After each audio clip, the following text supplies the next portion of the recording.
Hi everyone, welcome back to our channel. ఈ రోజు video topic ఏంటంటే నేను మీకు ఒక స్ట్రాటజీ చెప్తాను. ఈ స్ట్రాటజీ మీకు తెలిసిన తర్వాత మీరు ఒక బిగినర్ నుంచి ఒక స్మార్ట్ ఇన్వెస్టర్ గా మీరు మారుతారనమాట. ఇది నా గ్యారంటీ. ఓకే, వీడియోని లాస్ట్ వరకు చూడండి. చాలంటే జస్ట్ నాకు ఒక 10 minutes టైం ఇవ్వండి. మీ డేని నేను కంప్లీట్ గా సాటిస్ఫై చేస్తాను. ఓకే, ఈ రోజు టాపిక్ ఏంటంటే ఈటీఎఫ్ స్ట్రాటజీ. ఈటీఎఫ్ స్ట్రాటజీ ఏంటంటే ఫస్ట్ ఈటీఎఫ్ అంటే ఏంటి? ఈటీఎఫ్ అంటే ఎక్స్చేంజ్ ట్రేడెడ్ ఫండ్. అంటే ఇప్పుడు సపోజ్ ఇండెక్స్ ఉంది. ఇండెక్స్ అంటే ఏంటి? ఒక గ్రూప్ ఆఫ్ స్టాక్స్ ని కలిపితే మనం ఇండెక్స్ అంటాం. ఇప్పుడు మన ఇండియాలో మెయిన్ ఇండెక్స్ ఏంటంటే రెండు, ఒకటి నిఫ్టీ 50, ఇంకొకటి సెన్సెక్స్. ఎన్ఎస్సి కి మెయిన్ ఇండెక్స్ ఏంటంటే నిఫ్టీ 50. ఈ నిఫ్టీ 50లో ఏముంటాయంటే ఎన్ఎస్సి లో ఉండే టాప్ 50 కంపెనీస్ ఉంటాయి. అంటే ఎన్ఎస్సి లో ఉండే అన్ని కంపెనీస్ లో టాప్ 50లో ఏవైతే కంపెనీస్ ఉన్నాయో ఆ కంపెనీస్ అన్ని ఈ నిఫ్టీ 50లో ఉంటాయి. అంటే ఆ టాప్ 50 కంపెనీస్ ఎలా పర్ఫార్మ్ చేస్తే ఈ నిఫ్టీ 50 అనేది అలా పర్ఫార్మ్ చేస్తుంది అనమాట. నెక్స్ట్ సెన్సెక్స్. సెన్సెక్స్ అంటే ఏంటంటే బిఎస్సి లో ఉండే టాప్ 30 కంపెనీస్. ఇక్కడ ఏంటంటే ఈ టాప్ 30 కంపెనీస్ ఎలా పర్ఫార్మ్ చేస్తే ఈ సెన్సెక్స్ అనేది అలా పర్ఫార్మ్ చేస్తుంది అనమాట. ఈ టాప్ 30 కంపెనీస్ కనుక అప్ సైడ్ మూవ్ అయితే ఈ సెన్సెక్స్ కూడా అప్ సైడ్ వెళ్తుంది. ఈ టాప్ 30 కంపెనీస్ కనుక ఫాలో అయితే ఈ సెన్సెక్స్ కూడా ఫాలో అవుతుంది. ఇప్పుడు మనము ఎన్ఎస్సి లో ఉండే టాప్ 50 కంపెనీస్ లో ఇన్వెస్ట్మెంట్ చేద్దాం అనుకుంటున్నాం. అలాగే మనం డైరెక్ట్ గా నిఫ్టీ 50 బై చేసే ఆప్షన్ అయితే మనకు ఉండదు.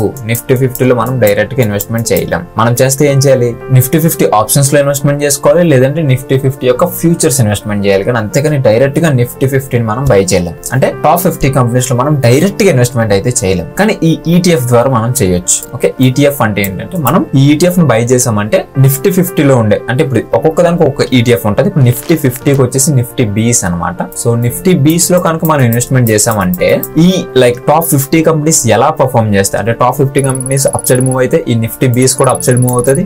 Top 50 companies down side move అయితే ఈ నిఫ్టీ బీస్ కూడా డౌన్ సైడ్ మూవ్ అవుతుంది. అంటే మనం ఈ నిఫ్టీ బీస్ లో ఇన్వెస్ట్మెంట్ చేసామంటే మనం ఎన్ఎస్సి లో ఉన్న టాప్ 50 కంపెనీస్ లో మనం ఇన్వెస్ట్మెంట్ చేసినట్టు. దీంట్లో కొన్ని బెనిఫిట్స్ చెప్తా. ఫస్ట్ ఏంటంటే ఇది ఎప్పటికీ జీరో అవ్వదు, ఎందుకంటే ఇంపాసిబుల్. ఇప్పుడు సపోజ్ ఇది ఒక స్టాక్ కాదు, ఇప్పుడు ఏదైనా ఒక కంపెనీ ఉంది అనుకోండి. ఇప్పుడు సపోజ్ ఏదైనా ఒక కంపెనీ ఏబిసి అని ఒక కంపెనీ ఉంది, అది ఎప్పటికైనా జీరో అయిపోయే ఛాన్సెస్ అనేవి ఉంటాయి. అంటే జీరో అయ్యే ఛాన్సెస్ అనేవి ఉంటాయి, అది ఇంపాసిబుల్ అయితే కాదు. కానీ ఈ నిఫ్టీ బీస్ అంటే ఈ ఈటీఎఫ్స్ అనేవి జీరో అయ్యే ఛాన్సెస్ అనేవి ఉండవు, ఇంపాసిబుల్. ఓకే, సో ఇప్పుడు ఈ నిఫ్టీ బీస్ ఉంది కదా, ఇది జీరో అయ్యే ఛాన్సెస్ అనేది లేదు. స్టాక్స్ అయితే జీరో. ఇప్పుడు సపోజ్ ఏదైనా ఒక పెన్నీ స్టాక్ బై చేసుకున్నారు అనుకోండి, అది ఒక 10 రూపీస్ 12 రూపీస్ ఉంది, అది మేబీ జీరో అయిపోవచ్చు, లేదంటే 1 రూపీకి వచ్చేది ఏదైనా జరగచ్చు. కానీ ఈ నిఫ్టీ బీస్ అనేది జీరోకి రాదు. ఎందుకంటే ఇప్పుడు టాప్ 50 కంపెనీస్ అని చెప్పాను కదా నిఫ్టీ 50లో, ఈ టాప్ 50 కంపెనీస్ ఎలా మూవ్ అయితే ఈ నిఫ్టీ బీస్ అనేది అలా మూవ్ అవుతుంది. లైక్ నిఫ్టీ 50 అనేది అలా మూవ్ అవుతుంది, నిఫ్టీ 50 ఎలా మూవ్ అయితే నిఫ్టీ బీస్ అనేది అలా మూవ్ అవుతుంది కదా. టాప్ 50 కంపెనీస్ లో 50 కంపెనీస్ ఫెయిల్ అయిపోతాయా? నో,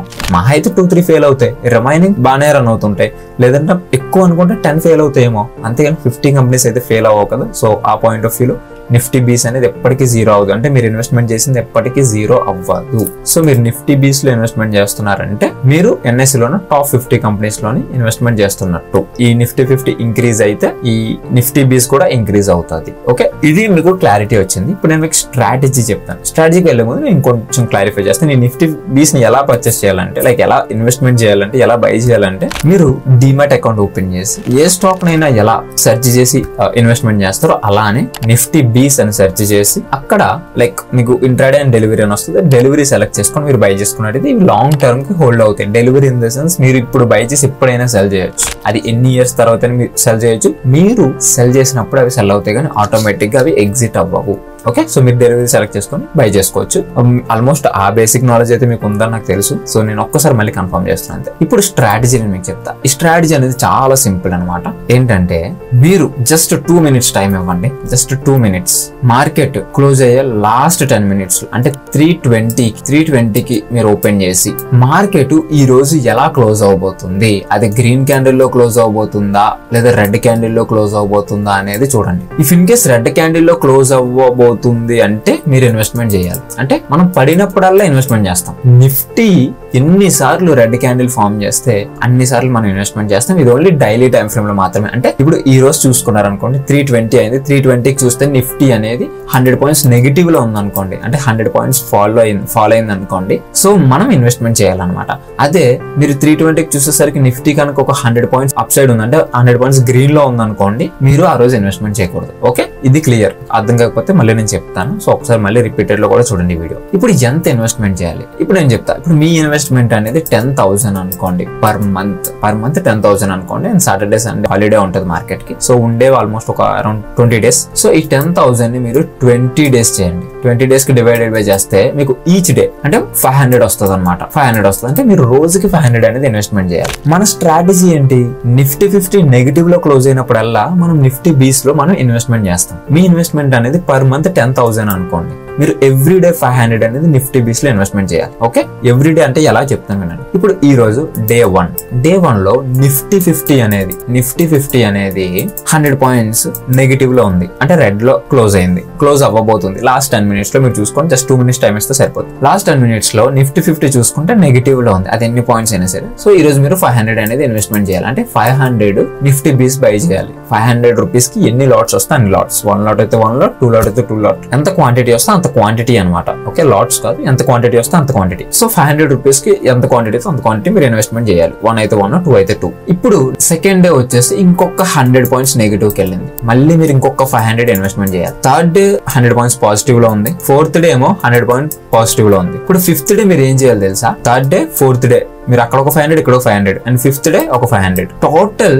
1500 మీరు ఫిఫ్త్ డే ఇన్వెస్ట్మెంట్ చేయాలి. అంటే మీరు ఎన్ని రోజు పాజిటివ్ లో ఉందో ఆ అమౌంట్ అంతా మీరు దాని తర్వాత రోజు నెగిటివ్ కి వెళ్ళినప్పుడు మీరు దాన్ని ఇన్వెస్ట్మెంట్ చేయాలి. ఓకే, కన్ఫ్యూజన్ గా ఉందా? నేను మళ్ళీ ఒకసారి చెప్తాను. ఇప్పుడు సపోజ్ ఫస్ట్ డే నెగిటివ్ లో క్లోజ్ అయింది. పడినప్పుడల్లా మనం ఇన్వెస్ట్మెంట్ చేస్తుంటాం. నెగిటివ్ లో క్లోజ్ అయింది, మీరు 500 రూపీస్ అనేది ఇన్వెస్ట్మెంట్ చేయాలి. సెకండ్ డే కూడా నెగిటివ్ లో క్లోజ్ అయింది, మళ్ళీ 500 రూపీస్ అనేది ఇన్వెస్ట్మెంట్ చేయాలి. And third day, fourth day ఏమో పాజిటివ్ లో క్లోజ్ అయింది. అంటే మార్కెట్ అప్ సైడ్ వెళ్తుంది. అప్ సైడ్ వెళ్ళినప్పుడు మనం ఏమీ చేయం, జస్ట్ చూస్తాం అంతే. థర్డ్ డే, ఫోర్త్ డే ఏమో అప్ సైడ్ ఉంది. మళ్ళీ ఫిఫ్త్ డే వచ్చేసి మార్కెట్ అనేది ఫాలో అయింది. అంటే ఈ థర్డ్ డే, ఫోర్త్ డే డబ్బులు ఉంటాయి కదా. థర్డ్ డే 500, ఫోర్త్ డే 500, మళ్ళీ fifth day 500. Total 3 days amount అంటే 1500 రూపీస్ ని మనం ఫిఫ్త్ డే ఇన్వెస్ట్మెంట్ చేయాలి. కంటిన్యూస్ గా ఒక 4-5 days కనుక మార్కెట్ అప్ సైడ్ లో ఉంది అనుకోండి, అంటే కంటిన్యూస్ గా గ్రీన్ లో క్లోజ్ అవుతుంది అనుకోండి, కంటిన్యూస్ గా మార్కెట్ అనేది ర్యాలీ అవుతుంది అనుకోండి. 4-5 days, సపోజ్ 5 days అనుకోండి. 5 into 500, 2500 రూపీస్.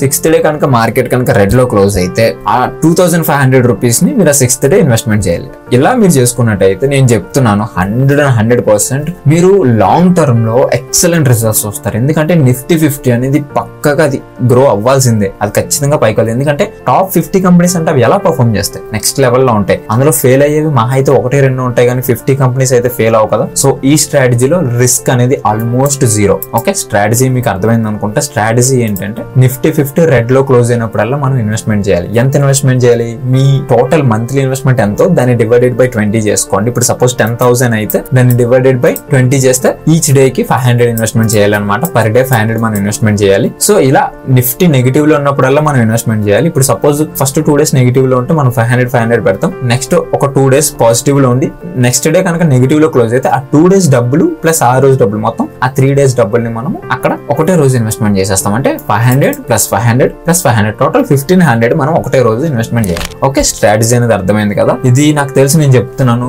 చాలా మంచి రిటర్న్స్ ఇస్తుంది. నేను ఆల్రెడీ ఇది యూజ్ చేస్తున్నాను, మీరు కూడా యూజ్ చేయండి. అండ్ చాలా మందికి డౌట్స్ ఉంటాయి, ఎందులో ఇన్వెస్ట్మెంట్ చేయాలి, ఏ స్టాక్స్ లో ఇన్వెస్ట్మెంట్ చేయాలని. బట్ ఇది ఒక రైట్ వే.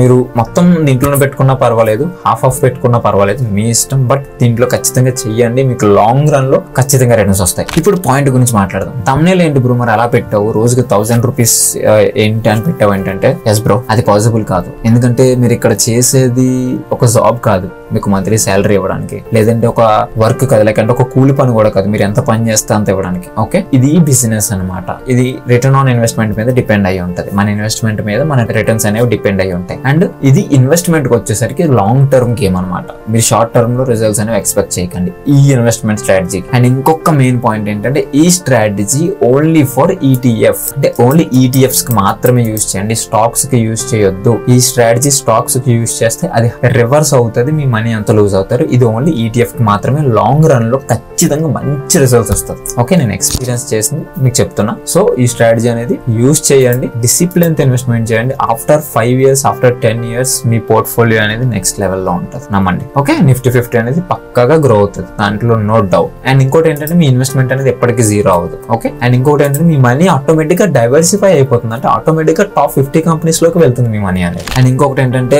ఓన్ గా నేర్చుకుందాం, లైక్ అంటే ఎవరి మీద డిపెండ్ అవ్వకుండా ఓన్ గా ట్రేడింగ్ చేసుకుందాం అనుకుంటే సో మన ఇన్స్టాగ్రామ్ లో మెసేజ్ చేయండి. మీకు కంప్లీట్ నాలెడ్జ్ తో పాటు లైఫ్ టైమ్ సపోర్ట్ ఉంటుంది. సో దాని డీటెయిల్స్ మీకు ఇన్స్టాగ్రామ్ లో వస్తాయి. ఒక్కసారి ఇన్స్టాగ్రామ్ లో మెసేజ్ చేసినట్టయితే మీకు కంప్లీట్ డీటెయిల్స్ వస్తాయి. అండ్ నెక్స్ట్ వీడియోలో కలుద్దాం. ఈ స్ట్రాటజీని అయితే కంపల్సరీ ట్రై చేయండి. అండ్ ఎవరైనా సరే మీరు మంత్కి 5,000 అయితే 5,000, 10,000 అయితే 10,000 మీరు నేను చెప్పినట్టు డివైడెడ్ బై చేసుకొని ఈ స్ట్రాటజీని ఫాలో అవ్వండి. గుడ్ రిజల్ట్స్ ఇస్తుంది. And thank you so much. Thanks for watching. All the best for your future.